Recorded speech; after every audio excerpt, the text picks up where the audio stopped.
retrouver dans ce flash d'information de ce samedi 30 novembre 2024. L'actualité d'aujourd'hui notamment marquée par la lutte contre la corruption. Ce vendredi 29 novembre 2024 s'est tenue à Koulouba la cérémonie de la remise du rapport année 2023 de l'Office central de lutte contre l'enrichissement illicite au clé. Au président de la transition, son Excellence le général d'armée Assimi Goïta. Cette cérémonie a enregistré la présence du Premier ministre et plusieurs membres du gouvernement. Dans l'actualité également, le président de la transition, le général d'armée Assimi Goïta, reçoit en audience M.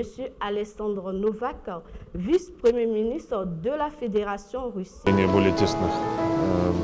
Nous sommes venus en visite officielle en République du Mali pour établir les relations plus étroites avec le Mali. Nous avons les liens historiques traditionnellement amicaux et maintenant nos relations sont surmontées à un autre niveau stratégique.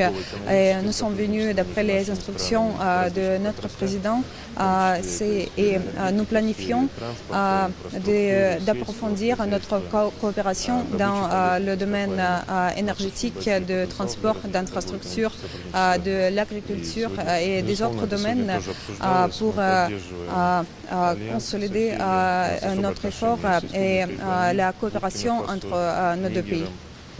Effectivement, nous avons discuté ces questions et nous planifions d'approfondir nos relations avec le Mali, le Burkina Faso et le Niger en tant que ces pays sont très riches en ressources humaines et en ressources naturelles où nous voyons les perspectives pour la mise en œuvre de nos projets.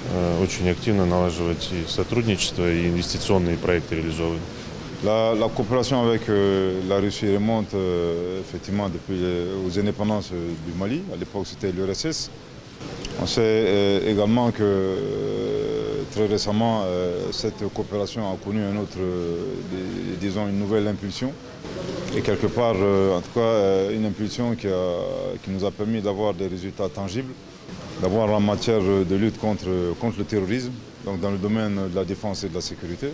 Et là, actuellement, la présence d'une forte délégation d'investisseurs russes est une nouvelle étape qui permet justement de renforcer les liens que nous avons avec la Fédération de Russie.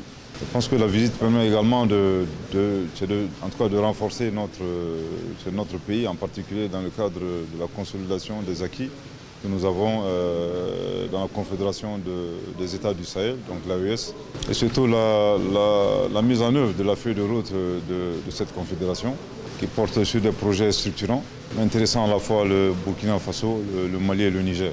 Donc la délégation russe est vraiment la bienvenue ici au Mali. Cette mission qui s'inscrit dans le cadre d'une tournée dans les pays membres de la Confédération des États du Sahel.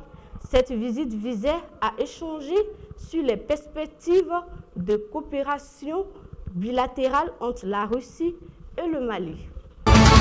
Ce flash d'information se termine avec la visite du Premier ministre général de division, Dr Aboulaye Maïga, au siège du Haut Conseil islamique du Mali. Cette visite visait à encourager la communauté musulmane à intensifier ses actions en faveur de la cohésion nationale. Il a été chaleureusement accueilli par le président du Haut Conseil islamique, Chérif Ousmane Madan Haïdara, et son équipe. Voilà pour l'essentiel de l'actualité. Très belle soirée à vous et restez connectés sur Tropic TV.